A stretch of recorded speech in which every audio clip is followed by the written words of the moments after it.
And we're live. Hello and welcome to the Modern Romantic Podcast, where we celebrate and inspire romanticism through passionate people doing incredible things. Hi, I'm the son of a witch. Hi, I'm Trey. And I am joined by my co-host, who is, I don't know, beaming with either pleasure or stifling a laugh, Emily. Hi, Emily. I'm Emily today. And I don't know. I like that you came up with something clever. I was thinking maybe I should be a daughter of the moon. Yeah, if we're going to play on that.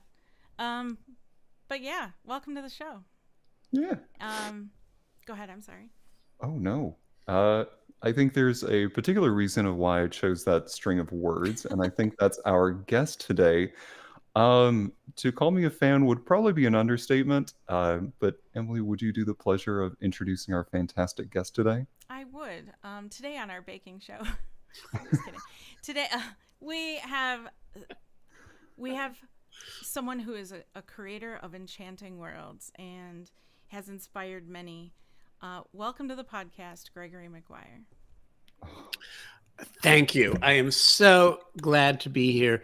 And I have to say, I've done a fair number of podcasts, and I've certainly done a fair number of interviews, but I have never seen introducers crack themselves up before I start talking. We're just silly all the time. Which makes me feel like I came to the right party. Oh, hooray! Sometimes, 60 seconds into a podcast, you think, "Oh, I got off at the wrong floor.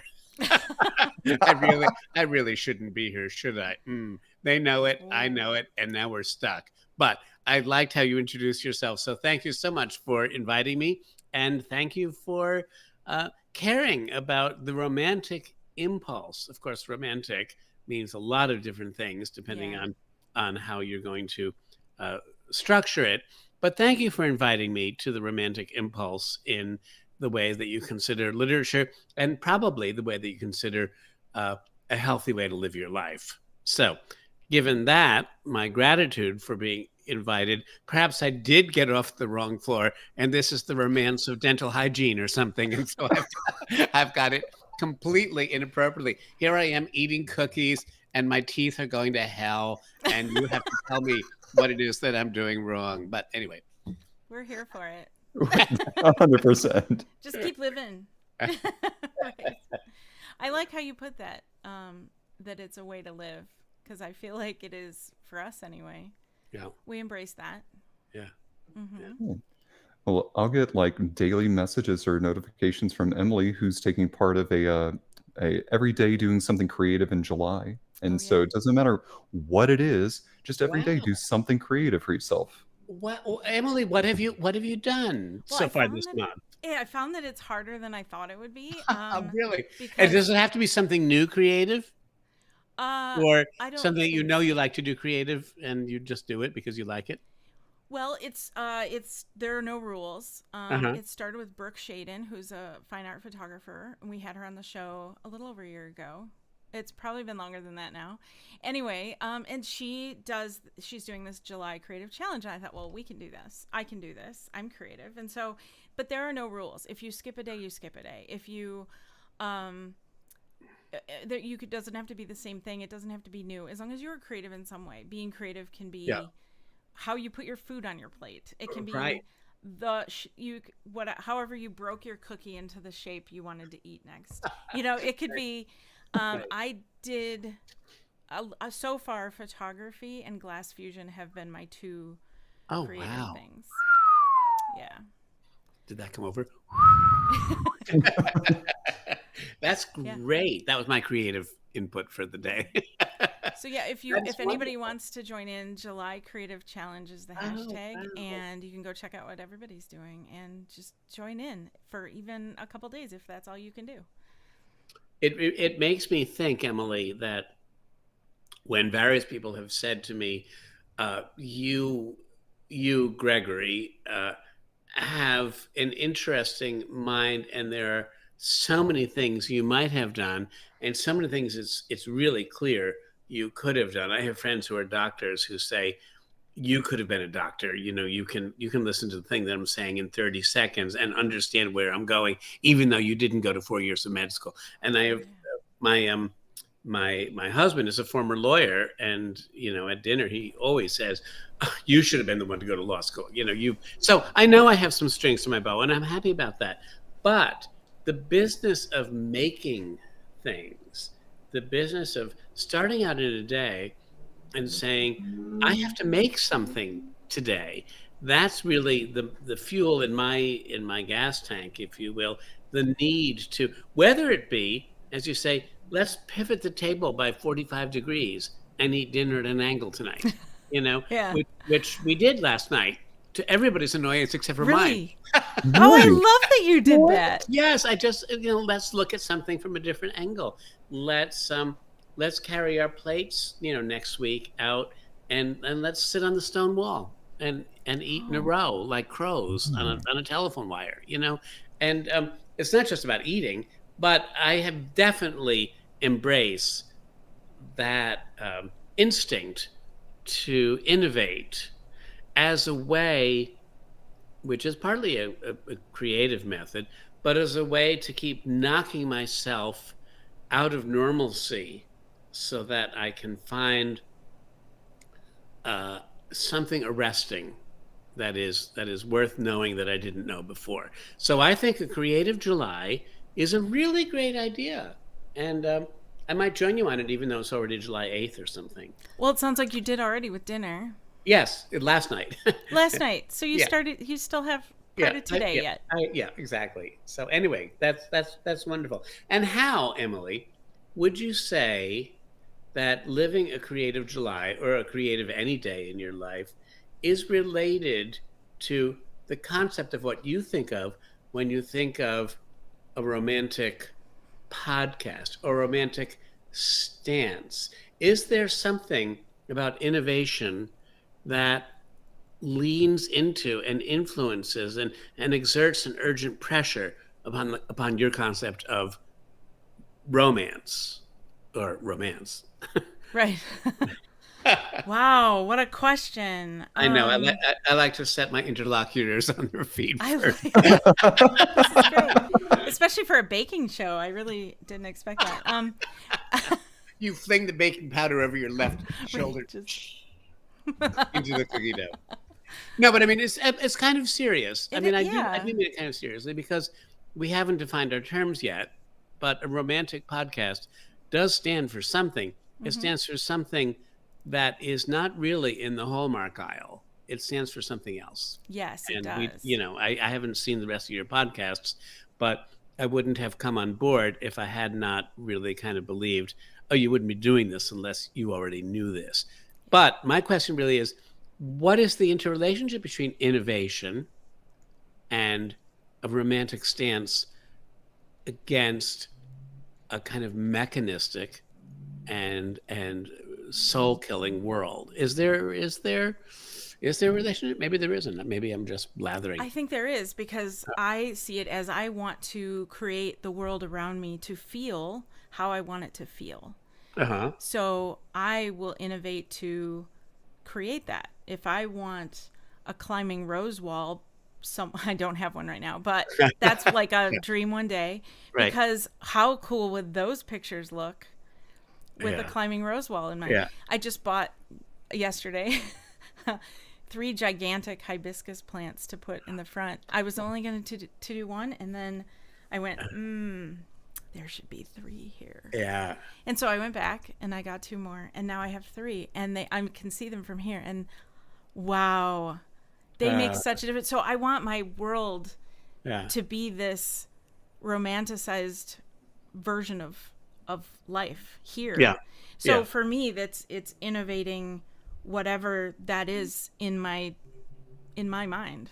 Yeah. So where my garden is, where I put things, where sometimes it's the food Yeah. that I make. If sometimes it's extra rich for that reason, Yeah. and Yeah. yeah, so it's little things. Like I said, it's about how you put food on your plate, because Yeah. plating is an art form. Yeah. And surrounding myself with art, my life is kind of already surrounded in art. Mm-hmm. And so I believe art does that, and I really enjoy innovation in art. Yeah. Yeah. How about you, Trey? I'm looking this way because on my screen you're over there. Yeah. So you may be over there, but For me, creating is actually taking a more active role in my life. Like Mhm. for a lot of my life, I've let other people speak for me, or Mhm. I've taken the very passive, it doesn't matter. No, it matters. Yeah. And you are actively making a choice to be passive. So I Mhm. would rather be so much more active in the creating process to Uh-huh. get what I want out of that Right. versus just letting it happen and seeing where the cards lay. Right. Can you give me an example of some time in the last 2 or 3 weeks where you had a choice to be active or passive, and you can remember flipping the switch and say, "No, I'm going to actually stand up here." And I mean, it might even be, "Do we want pizza or Kentucky Fried Chicken, tonight?" Nobody knows. And then somebody says, Trey says, "No, we're not having pizza again for the ninth night in a row. We're going to go get Chinese or something." But Trey's like, no, Seth, no more pizza. Believe it or not, it was actually a conversation about dinner. Oh, was There, it? I'm not even kidding. this is a cooking show. It is. Food is very important. Let's just get that clear. Yeah. Yeah. But yeah, we were talking about where we wanted to go and eat, and for the first time in a while, I'm normally the person who will say like, "It doesn't really matter. I don't Yeah. care." Yeah. No, I wanted Chinese food. I was like, "We're getting Chinese food." Yeah, yeah, yeah, yeah, yeah. Good, good. I like that. I think that's a kind of inoculation for anybody who might be listening, to remind all of us that it's okay to stop and to listen to the pattern of blood that's flowing in your veins, and see whether you can decipher in that particular kind of staccato, that kind of Morse code of your own system, what it is that you actually need or want. And I actually think that is part of being romantic. Um, I think being involved in a romantic stance, that's the word I used before, and I think I'll stick with it, Okay. means to take your own needs seriously, Mhm. not necessarily to the detriment of anybody else's, but not to sublimate them so that everybody else is happy and gets what they need, and you're the only one who doesn't. This is something I'm actually quite good at. So, Oh. but I'm, trying very hard to, even now at this point in my life, to continue to say, no, what you need and feel is as valid, Gregory, as anybody else. And it's okay to say, I want Chinese. I've had enough pizza. And did you see what was at the bottom of that box of Kentucky Fried Chicken last time we got it? Never mind. We won't talk about it. Well, thinking about some of the writing that you've done, um, when I think back to some of your works where you have based many of them on either well-known works or works of fiction that are very well ingrained in some people's minds, you still take that fresh perspective in order to give them agency and in order to give them a level of authenticity that I sometimes see other authors kind of lean into the cliche.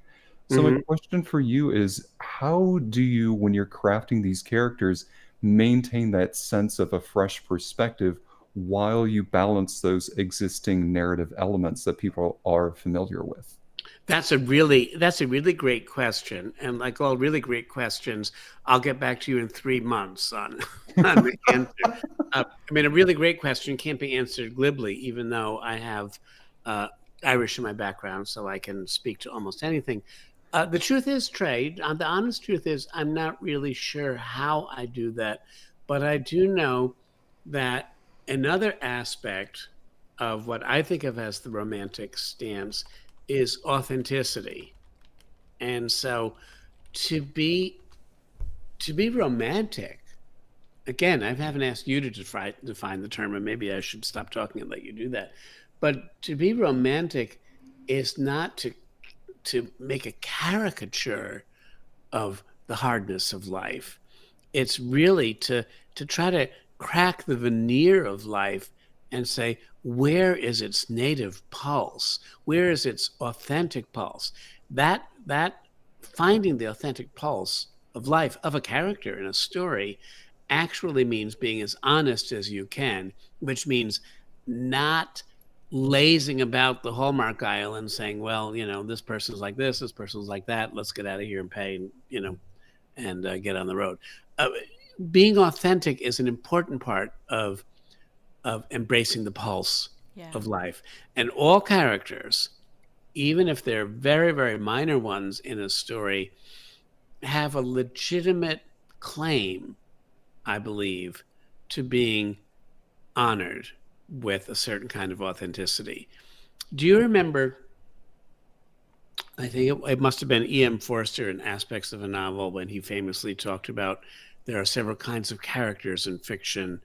There are, and I forget the term he used, but there are full characters and there are flat characters. And the flat characters, he said, and again, I don't think those were exactly the right terms, but he said flat characters are understood and recognized by 2 or 3 tropes or little gestures or turns of phrase that they say every time they come into a room. Oh, that's what Rue McClanahan is going to say on Golden Girls. That's, she's not exactly a flat character, but she's going to be a certain way. And she only actually escapes her flatness when she defies the expectation, when she gets down to the nub and she reveals something authentic that runs counter to the stereotype, the parody, the textbook, this is the Bible for Golden Girls kind of profile of who she is. I think, Trey, to finally come to an answer to your question, I think because I so love human character, I try to find something that is surprising and even unnerving in every character, even one who's only in a book for a paragraph. I try to find something that makes them a little bit other than I thought they might be when I did interviewing in the casting hall and say, you come with me. I want them to come with me and then be a little bit different than who I thought I was hiring. That to me gives life and vivacity to stories, even stories I'm writing, even stories based on characters that we all know or think that we know. It's peeling back the skin, pretty Hannibal Lecterish kind of image. Never mind about that, but just trying really to get the pulse, trying to really get the pulse of somebody who is always more complicated than you're going to have time to find out. But you want to signal that, you want to flash it like a 1950s maiden in a train who's being abducted, and she flashes with her compact.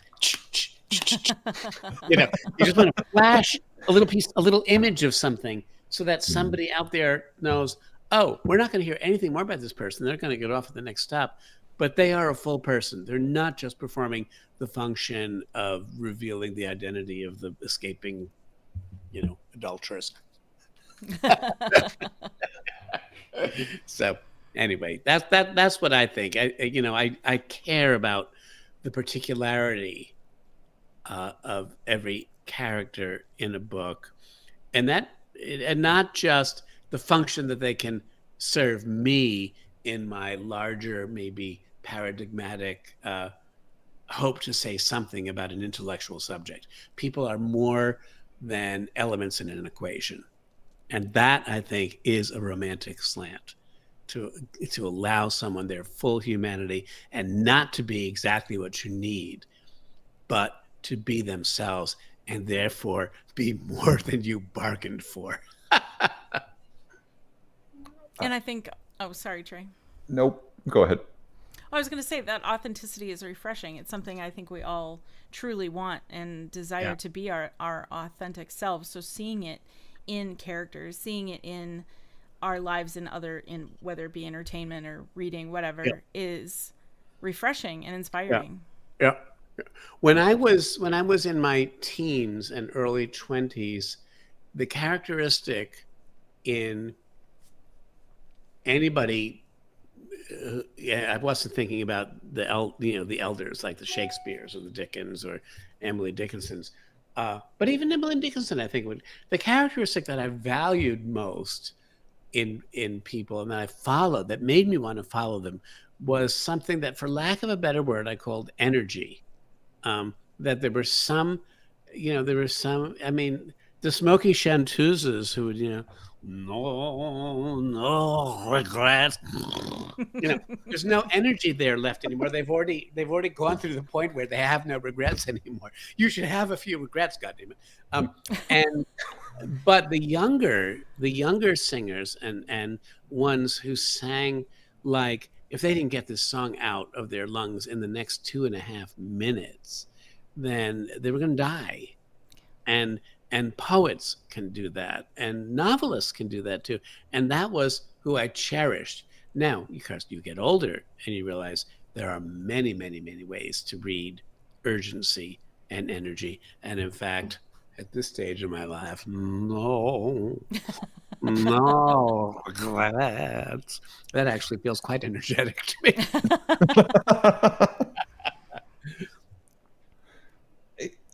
I think having that different perspective or being able to have the capacity to explore that is really fun. The What I think about right now is because I'm going back through the audio versions of the Wicked series, Uh-huh. and right now I am through to call Wind Upon Water. I'm sorry, to call Winter Upon Water. Oh, right, right, yes. Um, and it had just reached the part where Lady Glinda uh, was kicking one of the guards out of the second story window, and it felt so antithesis to her character. But I realized, no, she recognizes that something needs to change, and she's recognizing a greater purpose here. So Yes. it's that moment of growth for her, where she's recognizing this is beyond her capabilities and she's becoming the person that she needs to be versus the person that she thought she would become. Yes, yes. It's that wonderful business of claiming your own agency, especially when you've been locked, as she has been, in locked in the original book, locked in Broadway, locked in my own books. She's a beautiful, rich, ditzy person, and she still has to surprise us if we're going to care about her, and she has to surprise herself too. And so I'm so glad that you mentioned that, Trey. I really am, because when I saw, about halfway through that section, I knew that she was going. I always knew she was a much more moral person than she cared to let on. But when I saw that she was actually going to become a kind, she's kind of under house arrest, and yet she becomes an activist in defense of the child who is there with her and of her house staff, some of whom have been abused. My heart swelled with pride that I got to go to the same party with her, and I got to carry her train and watch her push that guy out the window onto the roof of the dancing ballroom, whatever it was that she did. I loved that scene. So for you to name that and claim it and recognize it for what it was, really, just, I'll tell you, this is the best thing happened to me today. Oh. Very, very nice. Oh, yes. I had a question. Let me go back to my notes really quick. Emily. No, go ahead. Yep. No. Oh my gosh. Kind of thinking through like interpretation. Mhm.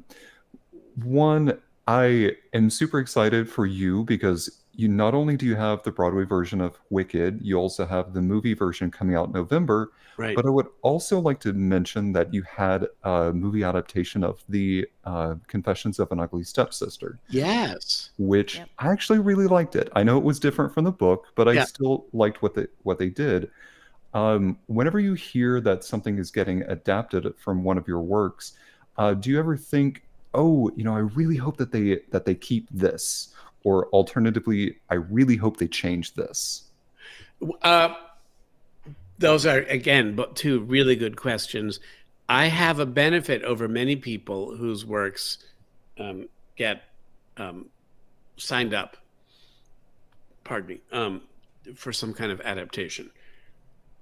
I've just come from dinner, so I'm processing. And I have an advantage over many people in that my sense of ownership of my own work, especially for those pieces that you've mentioned, is fairly thin. I have built my imaginative work largely on the backs and shoulders of people whose work has come before mine. And so, therefore, I have already been playing around with found materials. When it comes to Stockard Channing playing the stepmother in the Cinderella story, as she does in Confessions of an Ugly Stepsister, I always said it should say the TV tag and TV, what used to be TV Guide, should say starring Stockard Channing and her eyelashes. She, her eyelashes were definitely not 17th century. She could have swept the streets of Harlem with those eyelashes. They get their own billing. But but when somebody takes something of mine that has already been, built on the architecture of somebody else's work, whether it be in the public domain or whether as an L. Frank Baum original material, I basically, as long as I have approved it and I've said, yes, you may go ahead, I like giving them carte blanche, because why should I be the last development in the life story of a story that's going to live long beyond my work and long beyond the work of anybody who wants to adapt it? Now, there are some things I did. I've done a fair number of novels for children and young adults and for adults that don't have any particular relationship to pre-existing material, or not very much of one. One that comes to mind is a novel called The Next Queen of Heaven, which was a novel, had no fantasy in it, and it was a novel set in 1999 about a gay man, choir director, and a kind of teenage slut, if you will, girl who makes trouble for everybody into whose life she walks. And their kind of unholy alliance, if you will. And, if that's based on anything, it's based on the story of, the pregnant Virgin Mary and the non-functional Joseph, being ready to bring Jesus into the world. That's why it's called The Next Queen of Heaven. I figured if Jesus was born of a virgin first time around and it didn't work out all that well, maybe next time around he'd be born to the teenage slut who slept with the football team. Let's try something new 2,000 years later and see what happens. But it didn't rely heavily on the original text of the Bible. And so if that book was, interestingly, not signed up, was not optioned for a film by Universal. If it had been, I suspect I might have felt a little bit more possessive about what they would do with it, because it came more whole cloth from me and also from my life, but Elphaba existed before I named her. I know that she did. She existed in my psyche. She existed on the 1939 film stock. She existed in the 1900 novel, and she probably existed in all the people that gave L. Frank Baum the idea of putting her and other characters like her into his novels. So I'm just another I'm just another Cub Scout helping the green-skinned old lady down the street and handing her off to another Cub Scout who will help her, go another 20 years or another 50 years or another 100 years. I'm not actually very influential, I think, in her long life. I just happen to be the Cub Scout at this particular corner. You're like a steward. Yeah, exactly. Yeah. Exactly. So I don't take it all that seriously, but I will admit this. When the idea of Wicked not being made into a big budget Hollywood film starring Demi Moore, but in fact being a Broadway musical instead, the producer of the musical and the eventual producer of the film that's about to be released said to the composer, Stephen Schwartz, whose idea had been to turn it into a musical, you're going to have to talk to Gregory because he's the one who has the rights and he's the one who will know what to do. Stephen Schwartz came to me and we met in an undisclosed location in central Connecticut. It was like something out of Graham Greene. It was raining. We had our collars up to here. We were walking through the woods where we couldn't be mic'd. And he was saying, I know you want this to be a movie. I know what Universal has said they will pay you for it if they finish buying, the option out. And I know you have 3 children. And I know that you're concerned about paying off your mortgage so you never have to sell your house because you can't feed them. All that is important, he said. But I also know in my deep heart that the musical version of your story will hit in a different way because, and he gave me some good examples. He said, your story is filled with 19th century romantic, back to there, impulses of the big heart. That I think is maybe our working definition for tonight for what is a romantic podcast, the podcast about the big heart. Most of us try to pretend it doesn't exist, but we know it does, the big heart. Stephen Schwartz knows it does too. And he said, a musical brings the big heart front and center and doesn't pretend it doesn't exist. We all know it does. We pretend it doesn't because we're post-irony, we're post-Vietnam, we're cynical, and we're all the things we're supposed to be in this corrupt and decaying world. But the big heart still exists. And in a piece of musical theater, the character can walk forward and can stand and sing what is in his or her heart and speak to every single person in the room. He got me with that. But of course, I had a big heart for my own children, so I had to protect their interests too. And I said, yeah, that sounds very good. I mean, I'm a gay man, so instead I was thinking Broadway, what's not to love? But I still, I had to protect my intellectual property. I had to protect my obligations to feed my children. So then he went on, and he got a little nervous because I do have a Scottish Presbyterian demeanor that I come by honestly. And he said, I'm so convinced, Gregory, that you're going to understand the rightness of my concept, even though you won't make the big bucks that you might have made for a movie, that I will tell you, I have already conceived of the opening number. And I said, oh, have you really? Well, Stephen. and he said, he didn't quite have the bubble, but he said it was going to open right after the witch has been splashed by Dorothy, and the Munchkinlanders or whoever was there are going to be singing, she's dead, she's dead, she's dead, like Ding Dong, the witch is dead. And the song is going to be called No One Mourns the Wicked. And in those 5 words, he sealed the deal. With No One Mourns the Wicked, I said to myself, okay, this is it. He's got it. He knows that I did not write Wicked in order to be a Saturday Night Live parody, in order to take the bones of something that was treasured and trash them. I wanted to take the bones of something that was treasured and as Keats said, wreath them in garlands on the way to the sacrifice. I wanted to expose them and glorify them. And with No One Mourns the Wicked, he basically said to me, I know why you wrote this story. I get it. And I got that he got it. And even though my lawyer didn't tell him for about another 14 months till we'd hammered out the terms, nonetheless, I basically made the decision on the basis of those, of the fact that he named his first song, No One Mourns the Wicked. I thought, okay, he knows why. He knows what this is about. That's all I care about. He knows it's about the big heart.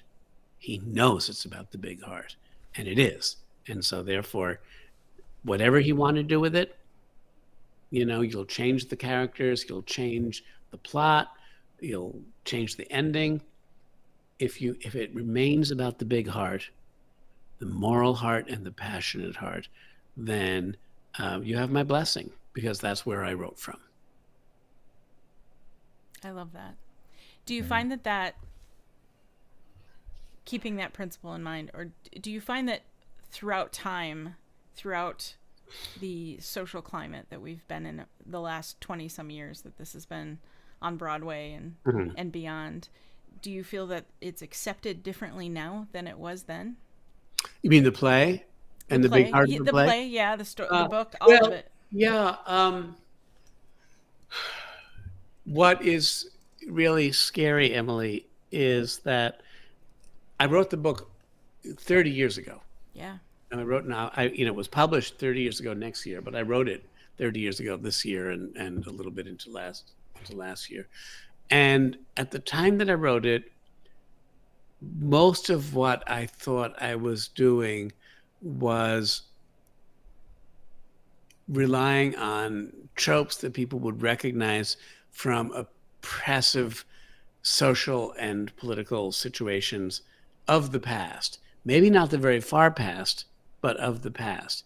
And what has happened, to my regret in some ways, is that the story of Wicked, especially as said in the play, but also in the novel, just seems to become more and more pertinent.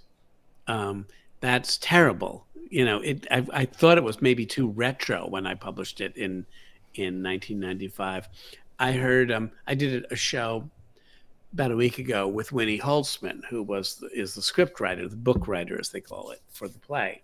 Mm-hmm. She introduced me. It was a political show. We were trying to raise money for a certain political exercise. I forget what it was. And in introducing me, she said, the author of this prophetic book. And while I was, on the one hand, I have an ego. I'm a human being. I come pre-packed with an ego, whether I admire it or not. There it is. My ego was fluffing itself up and, putting on airs. But the other part of me, the other side of me, was chagrined to think, was this book really prophetic? It does. The messages it seems to have seem ever more pointed after 30 years. And the play seems ever more pointed. And I don't know whether either of you have seen the 3.5-minute trailer that Universal has released for the musical film. Yes. I've seen it. I think it's had something like 230 million views in the first month, of which about 18 million are mine. It just keeps it on loop. Yeah. But when I watch it and I see the genius casting of Ariana Grande and Cynthia Erivo, and I think they keep finding ways to make it more heart-wrenching and more pertinent, and it gets more and more pertinent with every day. Partly, I'm glad that it's there to serve the world. We'd rather our work serve than be forgotten and not serve. Yeah. But on the other hand, I wouldn't mind if it had become dusty, because we've become so much better, so much kinder, so much more just, so much more thoughtful, so much more willing to sacrifice. We haven't done that. So this story, sadly, continues to have a lot of meaning. I agree, But one thing that I truly love in this interpretation of or adaptation of not only the musical, but they're also pulling more from the book itself to kind of um, really expound on the first act of the musical itself. And speaking of the trailer, you've talked about this in other interviews, but that flashback sequence to Elphaba as a child, Oh my gosh, yeah. especially in the last like 30 seconds of that, was so poignant to have such a stark difference between a child standing and looking in front of, I don't know, maybe 10 or more Yeah, kids right. just glaring her down. It makes that perspective so much more visceral and so much more like I am in there with her. And Absolutely.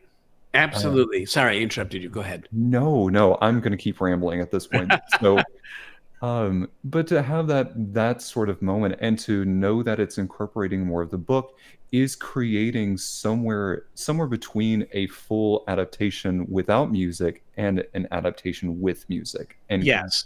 bringing that together to become its own thing. That's what I hope it will happen. I certainly think it's interesting that I think they've released three distinct kinds of glimpses, preview glimpses, uh, and I've noticed that as they go 1, 2, 3, that they're introducing more music as they go along. In the 3.5 minute trailer, you actually hear clips of several songs like "Defying Gravity" and "Popular," which are the two of the big songs from the play. The first sequence that dropped during the Super Bowl didn't have any. I mean, it had background music, but it had no singing, so you would never know that it was a musical if you didn't actually know it was a musical. And I find that if you look at the 3.5 minute sequence, where, as you say, Trey, there's that brief glimpse of Elphaba as a child being shunned and shunted and looked at with scorn and derision, um, it does seem to suggest that that the movie is going to be able to sink its scupper much deeper into the reality of what it means to be marginalized. And what it means to be marginalized means it means a whole life of not being taken as yourself. Uh, we all make mistakes. And any one of us cannot be invited to the next party because we said something stupid and we annoyed the host or something. But to live a whole life on the margin or even beyond the margin, I think that one little clip, which does refer to a few things that happened in the original novel, um, deepens the entire trajectory of the story. It's like, what is it? It's like 3 seconds where you see the young Elphaba and you see those kids glaring at her like that, and it deepens her whole life story to realize she is standing here at this point in her life, having had to live through all of this, and that's something the play isn't able to give you. And if the movie can give it to you just in a tiny little flashback like that, you're going to come away finding, I believe, that the story is even more powerful on the screen than maybe it has been on the stage, which is pretty damn powerful to me anyway. So I'm delighted about that. But that does bring me to the subject of my next book, which you probably have heard about. In about 8 months, 8.5 months, my book being brought out by Harper is called Elfie. It is the story of young Elphaba, and it's kind of squeezed in between the end of part 1 of Wicked, when she's saying her first word. She says horrors at the side of the dried up lake, and then you turn the page and she's on her way to college, or she's at college. It takes the 14 years between the time that she's 2 or 2.5, and the time that she goes to college. And it unpacks what happened to her, exactly what that scene is doing with the girl, and it relies on 2 or 3 very short scenes, none more than a page long, that were in the original novel. In the original novel, I Oh. thought it was important that we not just jump from babyhood to college. None of us jump from babyhood to college. What happens to us between babyhood and college is what makes us the mess that we Mm-hmm. are for the rest of our lives. And I had to take those parts out just because the book was too long. And there were lots of other things I couldn't take out and wouldn't. So I was persuaded, just jump from when she's 2 to when she's 16 or 17 and showing up at college. But I always felt that that was shortchanging the reader and shortchanging the person who wanted to explore, how does this particular individual become the individual we think we're reading about, and will she actually be the person by the time we get to the end of the novel that we thought we were going to be reading about when we picked up the novel at the library or the bookstore. And so it's I just can't wait for people to read it, and for people to say, you know what, you pulled out of that driveway a long time ago. You should have left. You should have left those pages where the arch floor. But to me, it's very important because it does it. You know, the child is father to the man, as Wordsworth taught us to say, and so the young Elphaba is mother to the Elphaba who has to become a freedom fighter. And that little scene that you referenced in the trailer suggests exactly that. And it just, I had tears stand in my eyes when I saw it the first time. I was so pleased that the director or the script writer thought, now we have time, we can do this. We have the way, the means, and the intention to do it. We're going to do it. While I see the desire to include those years, those very formative years, I think back to something that my high school English teacher said, which was, what an author says is just as important as what they don't say. And it leaves a little bit of mystery for the audience to kind of think about and consider. Now, let me dispel any fears that I am so happy to get to find out what actually did happen between those years. But there's also something kind of fun about the mystery of letting you kind of wonder what actually did happen. And you don't really get that and don't get that satisfaction. So you're almost compelled to keep reading to maybe put pieces of that back and for the reader themselves. That's a really legitimate position to take, and I endorse it. And in my defense, I will simply say that my instinct in putting character on the page is never to come to conclusions. It's just to continue to enrich the mystery. So, I mean, if we didn't really know why Elphaba was exactly like what she was when she was 17 and showed up at Shiz, we also don't really know, after reading about it for 212 pages, why she was like she was when she was in as a child. We just know that she was. And sometimes knowing that somebody is there is the real act of generosity of spirit, not knowing why they are the way they are, but that they are. I think it's Wittgenstein who said, not how the world is the miraculous, but that it is. And that's my take on character too. Not how Elphaba got to the child, but that she did, that she's there. And I would hope, Trey, because I really do take your point very seriously. I would hope that you could happily read and will happily read Elfie in March of 2025 and still say she remains a mystery like every other human being I've ever met in my life. That's the intention. Whether I succeed or not, you can send me an email, and then I'll unfriend you, and then And then you can send him cookies. Yeah. yeah, a poison cookie, my dear. I, you know, I will happily read it, and it's.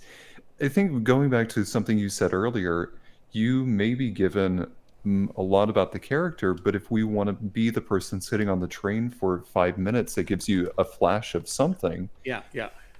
you're still not going to get everything. You're not going to get every second of every hour of a person's life. You're still Absolutely. only going to get those minutes. Yeah. So I absolutely think that we're still going to get that mystery, and I still look forward to reading it when it comes out. It's all right, but I really do think you do raise a really important point. People said to me, the kids actually, because after a while, even though Wicked was published for adults, when the play came up and then suddenly it was being read in high schools and even middle schools, something I did not intend. There were certain scenes I would not have put in it if I'd realized middle school was reading it. I remember one boy said, well, now you've written the 4 books of the Wicked Years, what's going to come next? And I said, well, there's really nothing left. The Wicked Years are about the Wicked Witch of the West and the experiences of her progeny. That's our life penumbra, generally speaking, is 5 generations. If we come from the Kennedys or something, or the royal family, we might go back 6 or 7 or 15 generations. But most of us go back, we started our grandparents, our parents, and us. And then if we're lucky enough, we have children, and maybe they have children. And that's about as far as we get. We get 5 generations. And by the end of the Wicked Years, I've shown you a little bit of the grandparents, not as much as I had done in the original novel, but a little that they come in a little bit more in Elfie, and the parents, and Elphaba, and her son, and her granddaughter. And that's the Wicked Years. Whatever happens to her granddaughter, if her granddaughter has children, the granddaughter's not going to have any idea who Elphaba, the Wicked Witch of the West, was. It's not going to be part of the Wicked Years. It's going to be something else. I said, so I'm done with the Wicked Years. And this kid was not satisfied. He sat down a little bit, and he raised his hand again. I said, yes, Trey. What do you want now? and this kid said, I know. Why don't you write a new series called The Happy Years? The Happy Years. Happy Years. The Happy Years, where everybody can be like less stressed. And I laughed, and I said, what a good idea. But then eventually what happened is COVID happened. Mm-hmm. Mm-hmm. And while at the end of the 4th book in the Wicked Years, called Out of Oz, I have the witch's green-skinned granddaughter flying out of Oz across an ocean that has basically not really ever been acknowledged or discovered by most of the people in the island hidebound inbred nation of Oz, very secluded and full of itself. There she goes, and she's leaving Oz, and she's devastated, she's broken, but she's also free. And that's where I left her. That's where I wanted to leave her. I had no idea what was going to happen to her, but I knew that what she was doing was the only thing she could do in order to stay alive. And so there she was. So that was fine. And that was, 10 years ago? And then COVID happened. And in the years in between the time that I published Out of Oz and the beginning of COVID, my own youngest child, who was a daughter, grew up and started going to college. And suddenly my concerns for her being in a tumultuous time where college was being turned over on its head, and And none of us knew, especially in the first year of COVID, whether half the population of the planet was going to die, like in the Right. plague. I mean, it's hard for us to remember how little we knew and how stressed we all were and how we retrenched in order to take, like, if an asteroid is going to come, what do you do? Well, get grandma's silver spoons. They must come into the bunker with us. um, I've suddenly felt a parental need to look in on Rain and see what had happened to her. I had not felt it 6 years earlier. I had felt it was actually more seemly and less kind of stalkery to not follow her. But after 6 years, as I'm watching my daughter try to navigate having to be sent home from college and come and take Zoom courses from underneath her Kermit blankie in her old childhood bedroom, I thought, this is a struggle. The struggle doesn't stop. I don't have to solve her problems for her, but I have to follow her on Instagram. I have to see what was happening to this child, this Rain, out over the ocean. And that is what prompted not the happy years, but a story simply called Another Day, which is really a novel in three parts, published in 3 successive years. And it only unlike the Wicked Years, which takes about 80 years to run, Another Day takes, I think, under a year, or maybe a year and a half total, to go from the beginning of the first volume to the end of the third volume. It's a different kind of story. And I still leave Rain as an agent of her own mysterious life. But at least I know she made it through the initial turmoil, the initial turbulence in which I had abandoned her, 10 years earlier. I love that, because we were talking about this on the last podcast, where we may come to a situation and think we're not able to find inspiration from this moment, but we revisit the subject later on and we find that there's so much more content within that. Whether that be a poem or a new work that you may not have discovered, you find a lot more inspiration from that. So I love that you were able to go back to something that you thought you had closed a chapter on, but still found a way to make it new. Yeah. Well, we all, the thing is, this is what we have to do with ourselves too. I mean, you two are young and I'm older, but I'm still looking at myself, in the spirit of July innovation. I'm still saying, what do I feel like making today? Who do I feel like being today? I'm not done trying to find the authenticity of the changed self, the self that changes from day to day and from month to month and from year to year as we age. I'm not done with looking at that. Maybe if I, go into a memory care unit, I'll be done. But I'm not there. I don't think I'm there yet. Where are we? Nurse, bring me my cookie. Bring me my water. Anyway.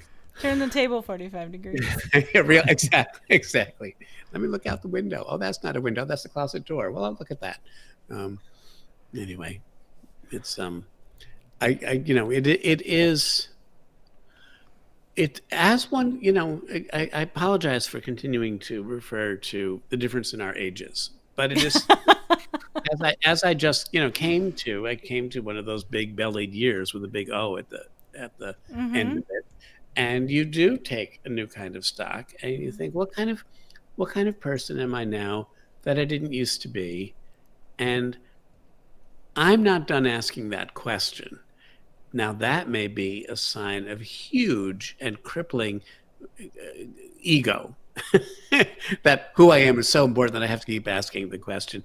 On the other hand, it may be a strategy for continuing to live as earnestly and as authentically and with as large a heart as having a romantic slant demands, as could possibly be. Asking yourself who you are when you step out to get the newspaper and you sniff something on the wind, and maybe it's the salt from Boston Harbor, or maybe it's despair from the recent debate. Maybe it's this, maybe it's that. You just have to ask yourself the question. If you stop asking the question, you stop paying attention to your capacities. And we're alive because we have capacities and we can still use them. And that's what that innovation really is. Yeah. Yeah. It's a lovely concept. I'm going to embrace it for the rest of this month. Excellent. Yeah. One, please, somebody go back and clip that. I think that was an excellent quote, and I did not capture that. Gregory, we did have just a few more questions left to ask you. Okay, sure. One of which I want to give a shout out to a new listener to our podcast. Okay. Thank you, Rachel Yadanza, for submitting this question. Whenever you were crafting your characters, which new character that you created is your favorite, and why is it Fiero? Oh gosh. Oh well, Fiero is pretty cool, I have to say. But I think of my new characters, really the one that I respond to the most is Lear, who is the son of the witch. And the reason for that is that, unlike his famous mother, Lear is uncertain of his capacities. I mean, his famous mother isn't all that certain either. She's actually a ragbag of a therapist's wet dream of all the things that she can't do for herself. But Lear he's not even sure of his parentage, and he's not sure what he inherited from his father or from his mother, or until the end of Son of a Witch, he's not even sure she is his mother. He's not sure that he has any of her fire, any of that kind of zeal of energy that I was talking about being something that really motivated me in liking people. And he's a little more passive. He's a little regressive. He's a little uncertain. And I'd say that while Elphaba is my hero, Lear is more a portrait of me. I am not the brave freedom fighter. I try to be, but I'm more like Lear. I second guess myself all the time, and I'm uncertain, and I'm just trying to do the right thing and maybe stay out of the limelight, if I possibly can. And so I have a soft spot in my heart for Lear, but he doesn't do very much except for react. But I think that's what most of us are like. We mostly react to what happens to us in life. We don't set the standards for other people's behavior. Now, maybe that's not true. Maybe in being a writer or being an artist of one sort or another, you do set standards for behavior for other people and maybe for yourself. But if I ask myself, I'm like, oh gosh, I'm in this social, moral dilemma, political dilemma. What would Elphaba do? And then I think, what would Elphaba would do? And then I think, that's kind of a little creepy. That's a little onanistic, because I mean, Elphaba is basically me. So why am I not able to feel myself what she would do? But I'm more like Lear. I'm more standing back, and because he's a little bit more broken, a little bit more tentative, he seems very human to me. And so in a way, he's the one that I care about in some ways the most. I think men are weaker than women, basically, mostly, and weakness deserves protection too. So so I care about him.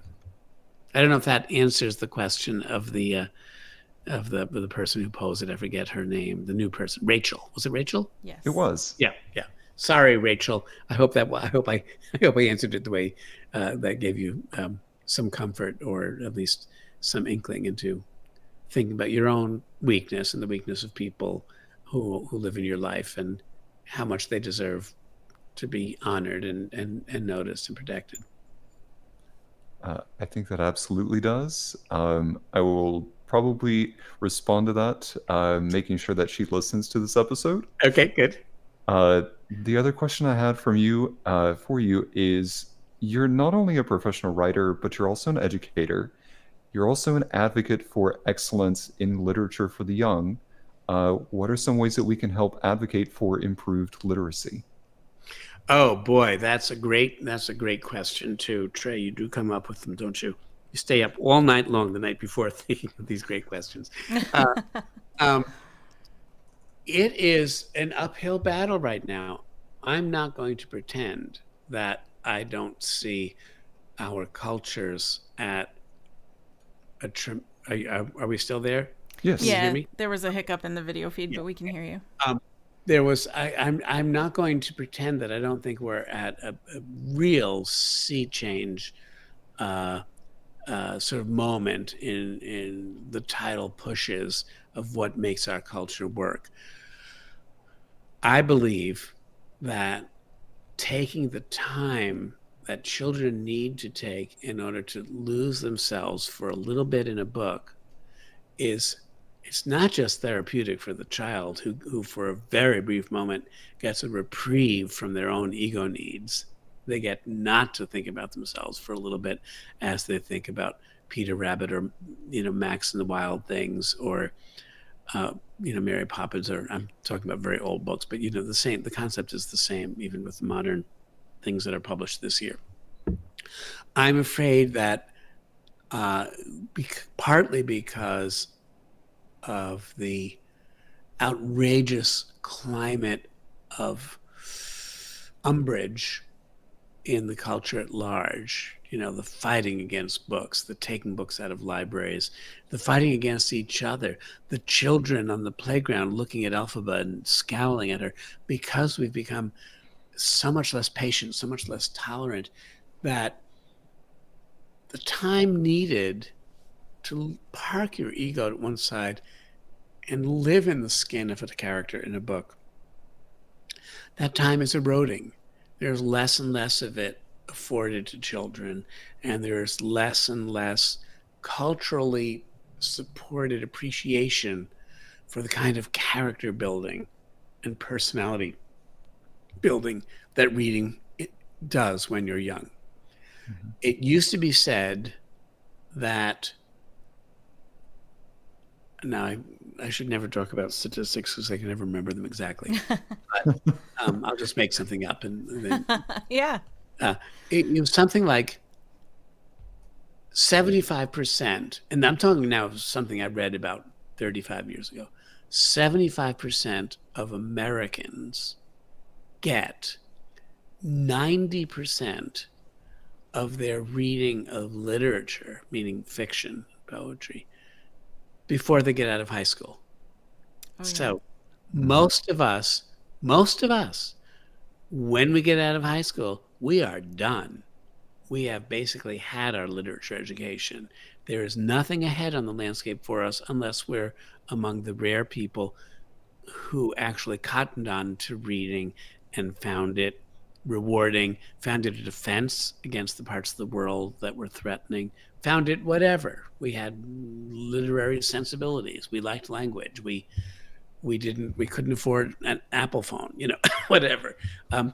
I think that when I was a kid, it was, I grew up in a culture and at a time when to read, 5 books a week was really not all that unusual in my environment, my family, and among the neighborhood of kids that I grew up with.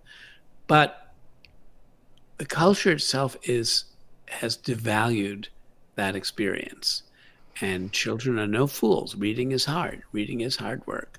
And if they can find a way to be amused without having to put in the effort, they will take the easy way out, like most people who work in executive offices all over the world. They'll take the easy way out and earn the money and bank it and go home for an early lunch. And I worry about literacy, and I worry about the downstream effects of the corruption of sensibility, the corruption of what do I want to call it? A flexible sensibility, let's say, that can teach people to tolerate ambiguity and to tolerate not knowing the answer for a while and to sustain inaccuracy. I'm not thinking of the right word. There's a word that's like tolerance, but it's not quite that. but subtlety, and and a mind that can entertain two thoughts at the same time and consider them rationally, emotionally, but without having to kick one out the door and beat it in the face. And I think that literature does encourage the suspension of instantaneous opinion making. In literature, you have to spend time with the character in order to figure out where they're going and who they are. And I think the more that literature erodes from the lives, not just of children, but also of adults, the more inclined we are to accept the easy, the bromides, the kickstand conclusions, and continue to tribalize and to separate ourselves into the camps. We all know this is happening. This is happening all over the world, not just in the United States. But I think the erosion of literacy and of an appreciation of literacy for the young, which is happening in the United States, is a significant problem.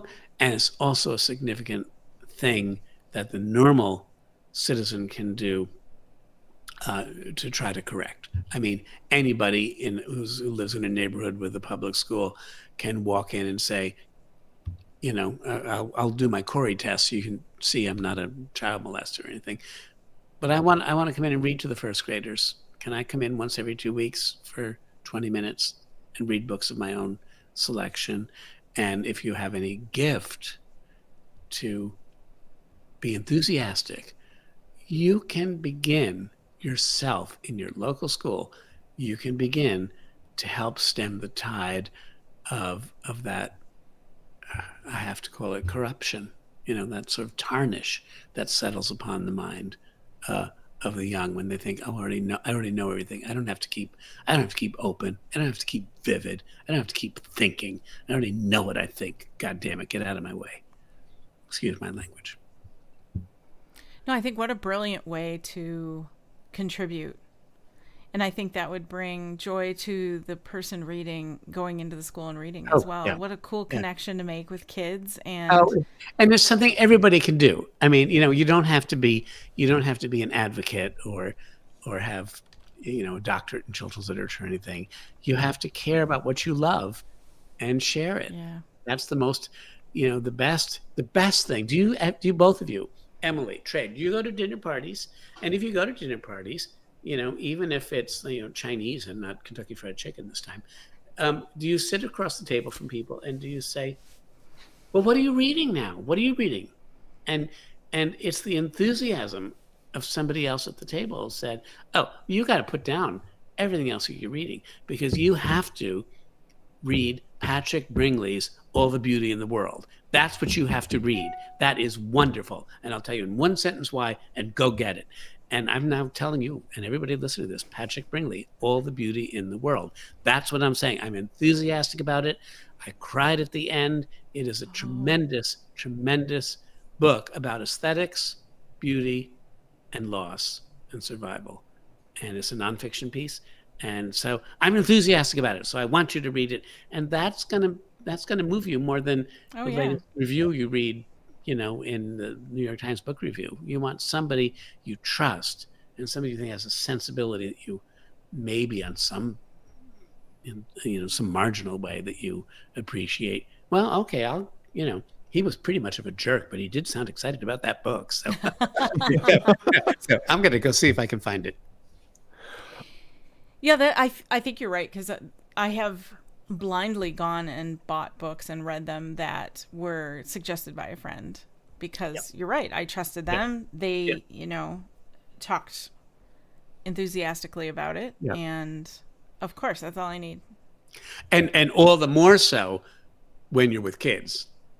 I mean, because I spent many, many, many years before I was able to earn a living actually selling books. I spent a lot of time in classrooms with kids, and I could, because I have an open face and I like to think I could bring a big heart into the classroom, I could get anybody to read anything because I could laugh about it and joke about it and talk about it in such a way that everybody wanted to do it. Kids are wonderful that way. They want to be stimulated. They want to be brought along, and they want to be let in on the secret.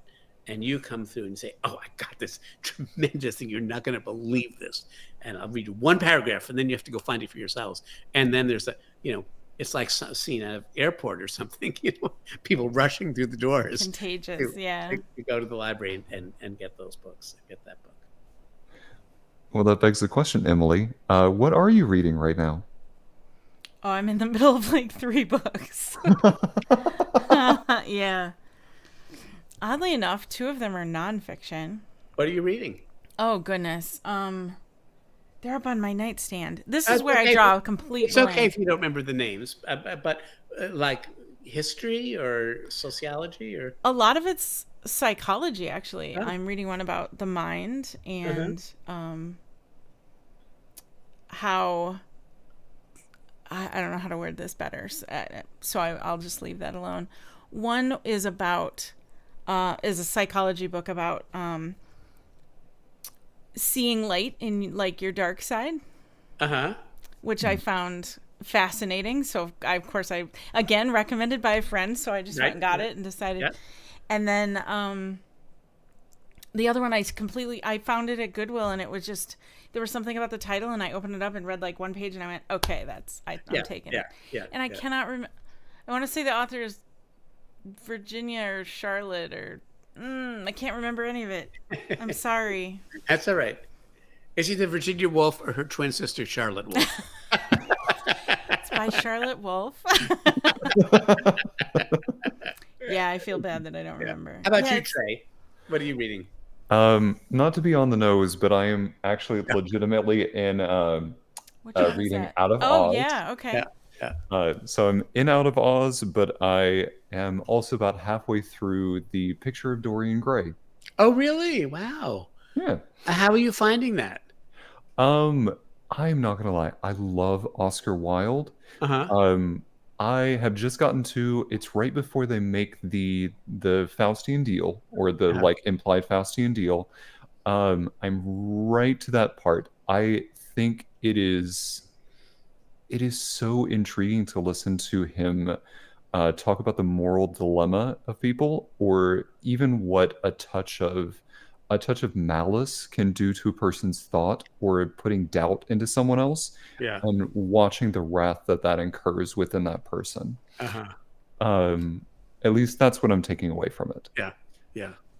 I haven't read that in years. Now you make me want to go back and read it. So. Oh. Yes. Yeah.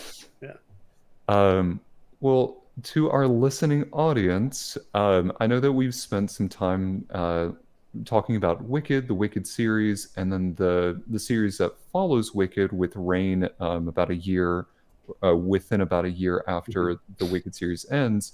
But I also want to call attention to your other works, because you have written numerous amounts of other fiction works that I do want to call out. Some of those have included things like Mirror Mirror. We've alluded to Confessions of an Ugly Stepsister. Some of the other titles I do not have listed, but your catalog of books is quite numerous, and I want to make sure that our listening audience not only pays attention to the Wicked series, but your other works as well. And I will say that for those of you who may be interested, if you look at my website, which is www.gregorymaguire.com, there's a pretty good kind of screenshot of the books that I think are the ones you should go to first. If I have 45 books, the top 7 or 8 are at the top of the screen. So those are the ones that I would recommend the most highly myself. Oh, good. That's good to know. Yeah. Good takeaway. I'm going to go take a look at which ones you recommend. Gregory, I was a fan before this podcast started, and I am so much more a fan after being able to speak to you. You are a true delight and a true pleasure to have on. I cannot say enough accolades for you. Thank you so much for being on with us today. Well, it's my pleasure. When I heard what the name of this podcast was, I thought, if I get there and it's going to be all about bodice ripping and sweaty scenes on pirate ships and things like that, I will be sorely dismayed. That's a constant education that we find we have to give. I bet you do. But one of my muses, I've had a number of muses. One of them was actually a very good friend, and that's the American picture book genius Maurice Sendak of Where the Wild Things Are and In the Night Kitchen and all. And he was a true romantic, and all of his books, without exception, are about the child, who is really a metaphor for the soul, the child being brave enough to seek authenticity of feeling, authenticity of action. And that to me is a romantic notion. It comes out of the late 18th century, and it still exists in crippled and hobbled and disguised form in 2024. And on that belief, I said, this is something I'll risk doing. So thank you for making it attractive to do. And thank you for inviting me and for proving that I think I was right in my assessment about what it was about. Yes. Yes. Bodice ripping. I mean, we could go there, but we usually don't. I'm afraid I have to go get some more wine, so I'll see you later. I'm going to echo Archer says in our chat, please come back and visit us again. We would love to have you back on if you'll have us again. Sure. Yeah. That would be fun. I'd look forward to it. Fun. Perfect. Okay. Well, thank you all. Have a good night. Bon you. appetit if you're yet to go get some dinner. Choose a saucy little bread to go with whatever you're having. Bye now. Thank you, everybody. As we close this episode out, this episode, along with every other episode, will be dedicated to Joe Capone, our moderator, fellow comedian, passionate encourager, and greatly missed friend. You can find us pretty much wherever you tune into podcasts. And for updates, announcements, and more, follow us on social media under Modern Romantic. Thanks, everybody. And as you're walking out today to grab your mail, ask yourself, who are you? Who are you today? Who are you tomorrow? And who will you be?